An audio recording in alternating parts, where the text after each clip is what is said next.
The highest level in the feudal system was the king. Under the king were nobles, who are sometimes also called barons. Below the nobles are knights, who are mounted warriors, meaning soldiers on horseback. And under the knights were peasants, who were sometimes also called serfs. So the feudal system was all based on control of land. You had a king who controlled a kingdom. Now he would keep up to 25% of that land for himself and then give out the rest to his nobles. The nobles would keep some land for themselves and then give out the rest to knights who worked for them.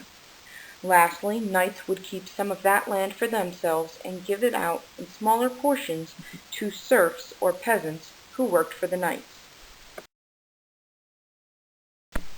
But you have to remember, it wasn't just one noble working for the king. There were multiple nobles who worked for the king, and they each received land. Each noble had multiple knights who worked for him, and each knight received land.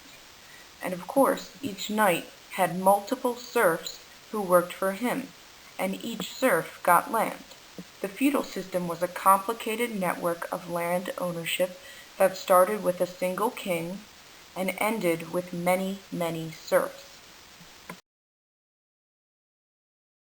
The reason that feudalism is called a decentralized government system is because the king does not have direct control over everyone living in his kingdom.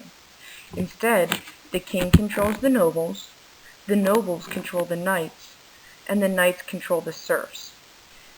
That's why this is called a decentralized system. If it were centralized, the king would have direct control over everything happening in the kingdom. Now, these kings and nobles weren't just giving out land for free. In exchange for the land that a king gave a noble, he expected money and the protection of knights. In exchange for the land that a noble gave a knight, the noble expected all the protection and military service that those knights could provide. In exchange for the land that the knights gave the serfs or the peasants, the knights expected the crops and the labor that the serfs could provide. Some of these crops also went to nobles and kings.